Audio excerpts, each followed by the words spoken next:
The village in it with a map and a plan.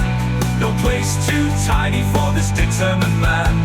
Crossing the counties one by one, he'll see in every English corner a bit of history.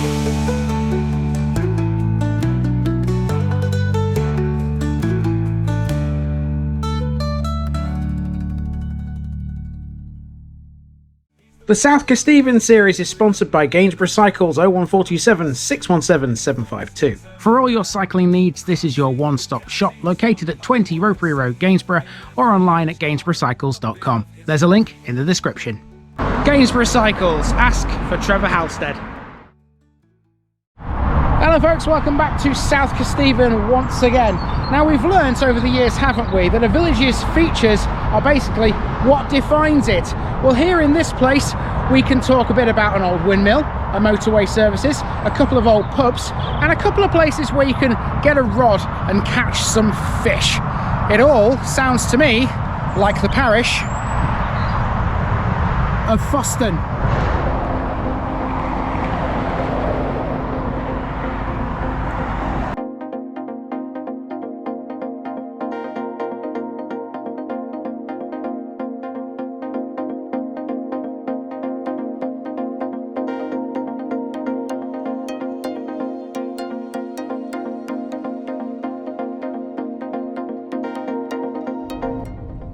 Foston, Fotter's Farm.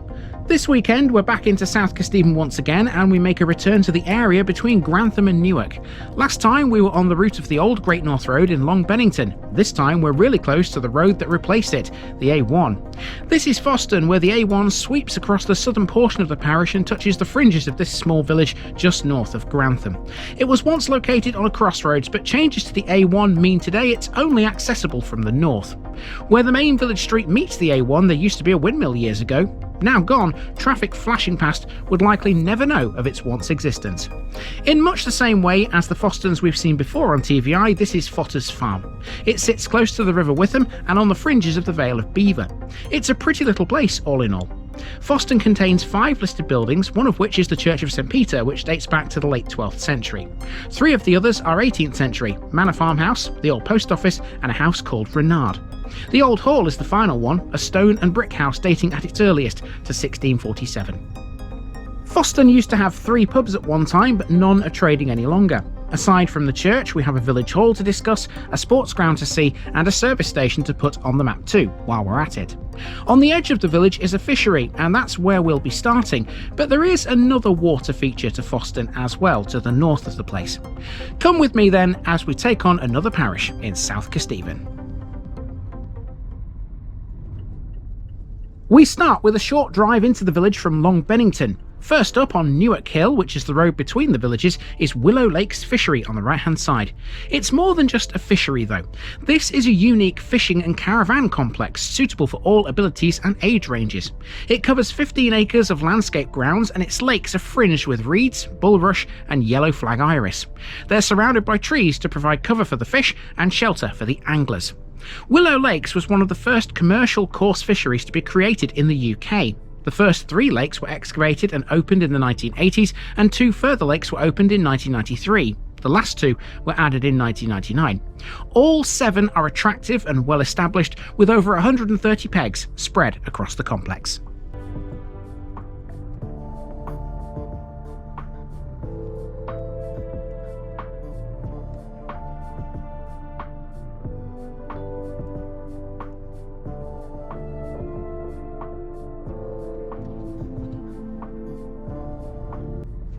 We're staying in the car for this next part. Foston is a bit of an awkwardly shaped village. It's a linear settlement mostly, and although there are footpaths that cross it in places, they're not really helpful when it comes to making a walking route that's sensible. So for that reason, this northern part of the village won't feature when we're on foot. Effectively, this lane runs north to the Witham and then onto the lane between Westborough and Hotham. However, how it gets there is anything but ordinary. Foston is one of the few places along the course of the Witham where you can ford the river. Let's see if we can do it.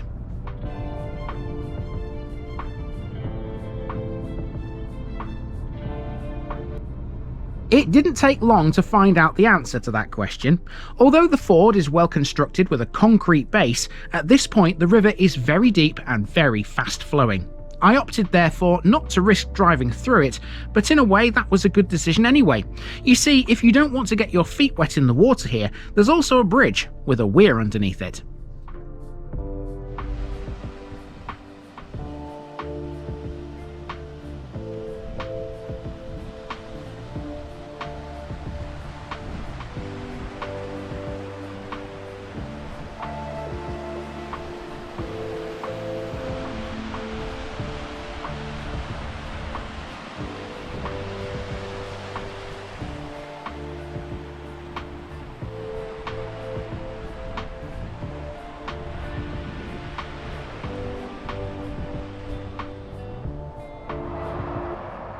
After parking at almost the southernmost extremity of the village, I first of all headed towards the A1 to check out the area where the busy road sideswipes Foston on its route from London to Edinburgh. At first glance, this isn't anything special, but you know me by now. I wouldn't be here unless there was something to talk about. There are in fact a couple of interesting points about this part of Foston. The A1 is a modern addition, and whilst that might seem rather obvious, its existence changed the layout of Foston village quite considerably when it came along. The Great North Road, which this replaced, approached Foston from the south and then turned sharply north, running right through the village itself before jinking westwards and on to Long Bennington. At this point, there was a lane that diverged southwards towards Allington. That still exists, but you can only access it now from the south. The section west of the old junction is called the Foston Bypass. It was built to literally bypass the village and keep traffic away from it, and today it races across what used to be fields between Foston and Long Bennington. The downside is that now, to get into the village from the south, it means you have to go to the next junction up. I'd find that quite frustrating as a resident.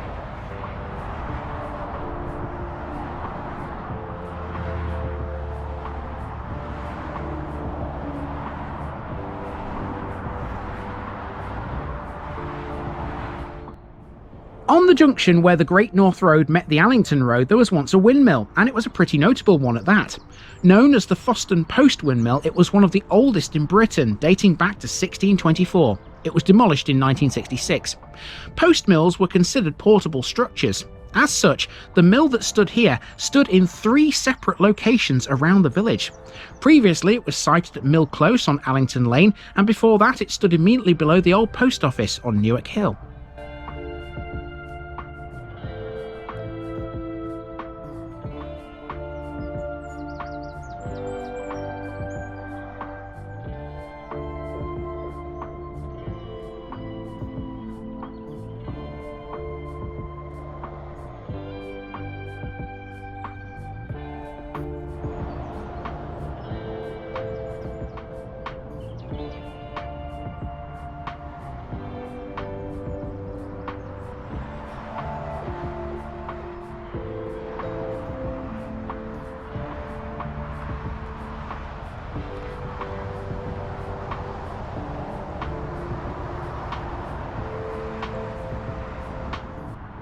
The mill may be long gone, but this area still has one thing of note, I guess. It's a service station. There are in fact 2 on this stretch of the A1, but the one on the southbound side is a ways away. That's sometimes referred to as toll bar. This is Foston Services on the northbound carriageway. It was built as a Heron filling station beside the Foston Motel, later mapped as Hideaway. This became a private dwelling, and a flat-roofed Little Chef restaurant was built next door in the 1970s. That Little Chef closed in 2007, becoming Breaker's Roadside Restaurant, and in 2012, LJ's Diner. LJ's closed in late 2013, leaving behind a cluttered shell of a building.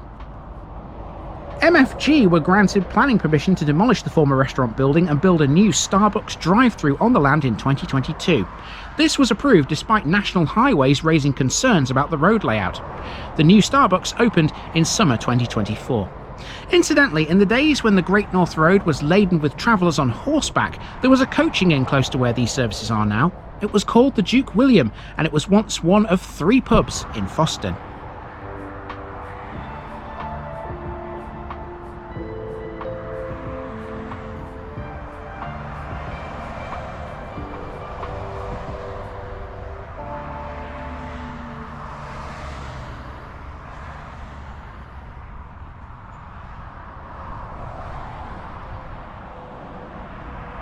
Well, let me tell you folks, even though you can legally walk across the A1 here, it's no picnic. It's definitely not an easy task. So I'm not about to film myself walking across the A1. I need to keep my concentration on the traffic. So I'll see you on the other side when we get walking around Foston Village itself. Let's head north now along the route of the Old Great North Road. This section is generally residential. We're going to follow this until it reaches its junction with Long Street and turns left towards Long Bennington. Foston Village is full of old buildings. It has several that are listed, including the Old Hall, which dates back to the mid-1600s. A lot of old mud and stud dwellings which lined the village at one time have now been demolished. Most new ones sit on the sites of older ones.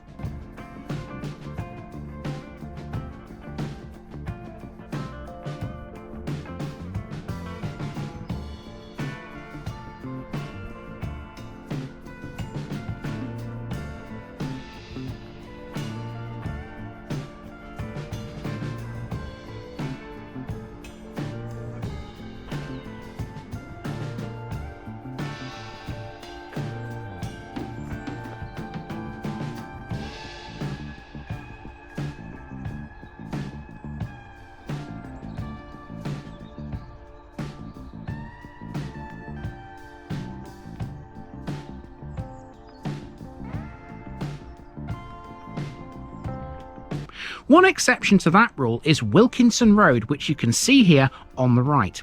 The name of this street is significant to Foston. Between 1967 and 1969, around 40 houses were built on land belonging to Mr. Wilkinson, whose family had farmed in the village for 100 years. Foston was, and still is to a certain extent, a traditional farming village. In Roman times, though, things were different. It's known there was a settlement in the parish, and it's thought it may have been developed from a late Iron Age farmstead situated close to the ford at the end of Fallow Lane. A Roman villa was excavated between 1891 and 96 on ground close to the river. Various Roman pieces of pottery and coins have been found in the village, dating from between AD 37 to AD 306. Other artefacts have also been found, including 2 dolphin brooches, a trumpet brooch, and a stud brooch. A few steps further and we're almost at the junction we need. We're about to head off to the right towards a sports ground, which marks our first main landmark within the village itself.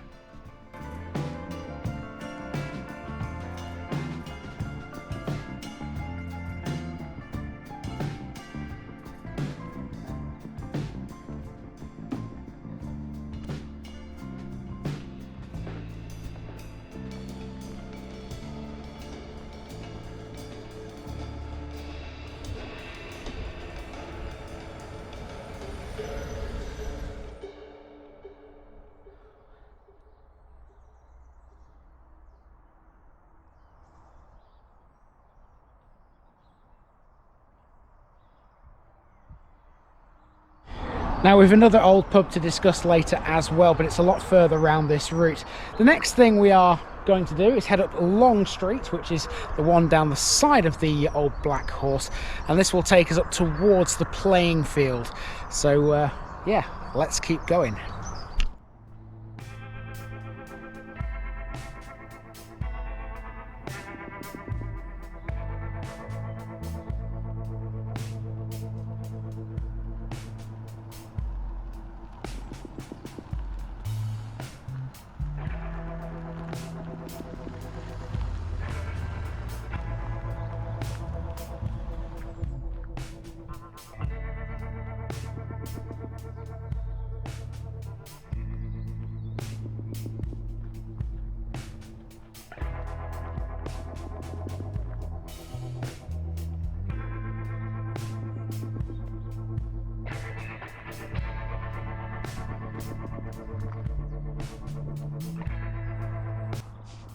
Foston's sports ground is a modest affair maybe, but nonetheless it does do its job admirably.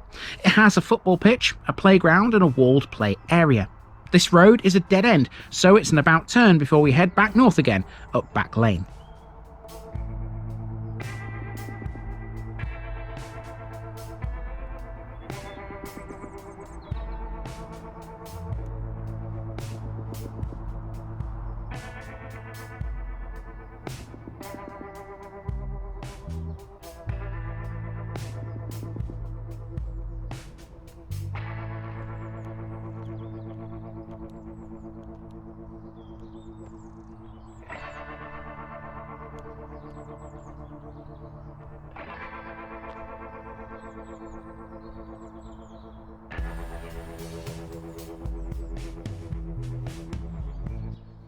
It's residential again for a bit, so let's talk a little bit about the Saxons and the Normans and how they influenced modern-day Foston.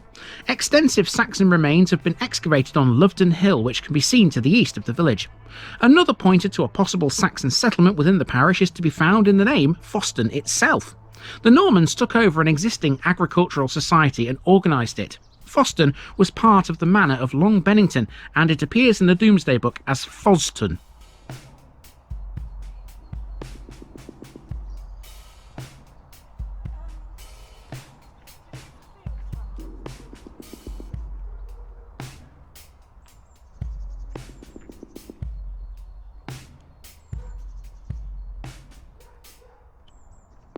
Between 1979 and the mid-1980s, 8 houses were built on Highfield Close. That street provides us with a handy link to our next area via a footpath at the end of it. We're heading towards the village hall next.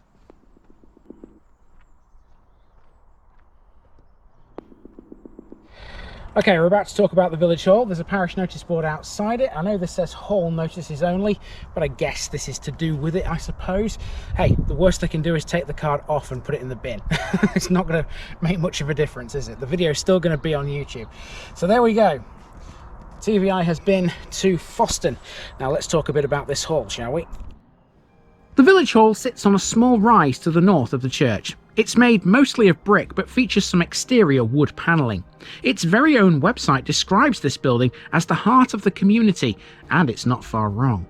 As the only communal space Foston has, it's the go-to place in the village for residents to gather and celebrate special occasions or join in community activities.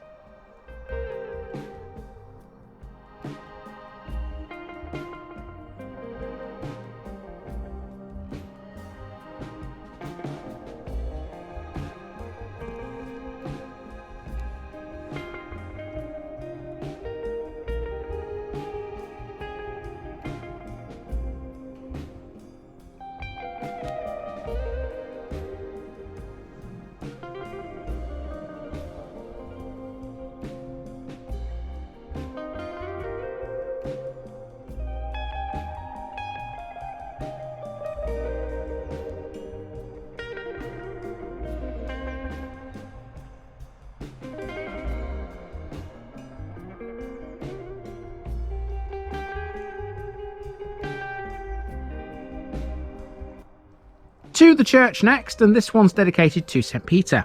It occupies some extensive grounds within the heart of the village, situated almost at the main village crossroads. The church has very early origins which remain visible within its fabric. These include its chancel arch, which shows Norman Romanesque styling and is clearly of a 13th or even 12th century origin. In addition to this feature, the 3-bay northern arcade is also dated by Pevsner to the early 13th century. In the early English Gothic style, the western tower is 13th century too. From later periods come the clerestory, which is either 16th or 17th century. As usual, the Victorian era saw some restoration and refreshment.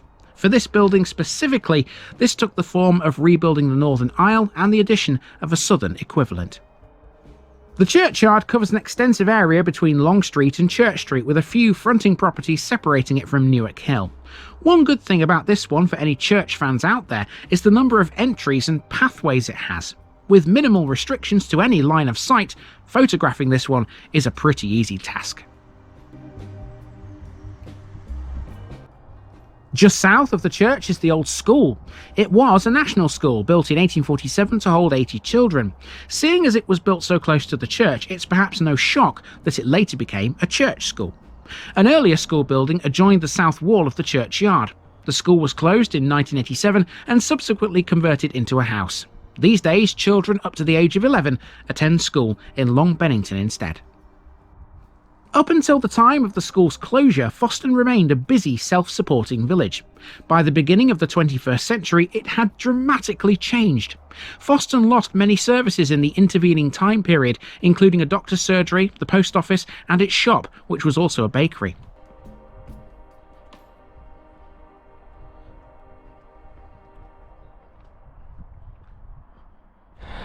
Okay, so now we've reached the end of Church Street and we are now at the top of Newark Hill. Behind me there you can see the Black Horse, what used to be the Black Horse, and the Old Hall, which is over the road. which I don't think I caught beforehand, and then Newark Hill runs off that way down towards the fishery, which we saw right at the beginning of this video. Now we're about to take a left turn here down a one-way street. You can see the sign on the left hand side there. There is that one-way street.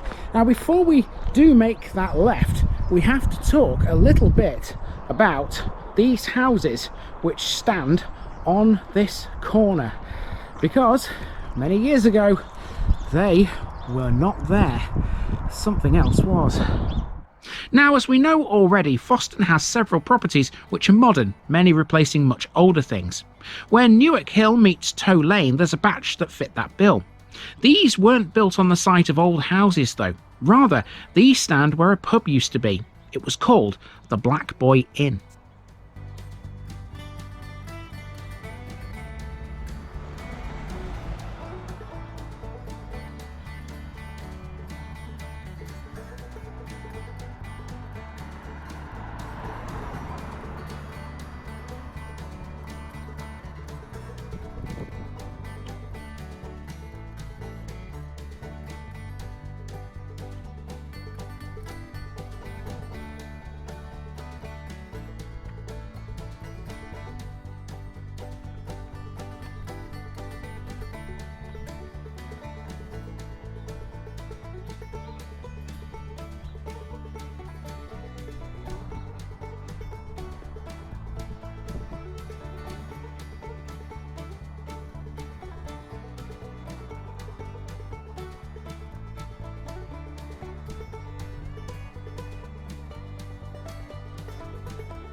After using Tow Lane to complete the circuit of the village, we emerge at the Old Forge, which marks the point at which we head south again and back to the start. What a delightful little place this is, all things considered.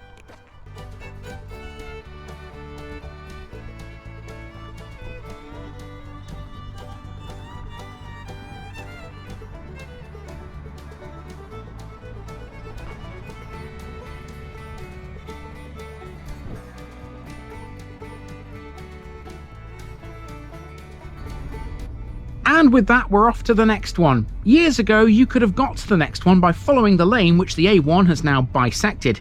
You can't do that anymore. Instead, you have to drive along the A1 and use the next junction. So that's what I did. See you tomorrow for the last one in this South Kesteven batch.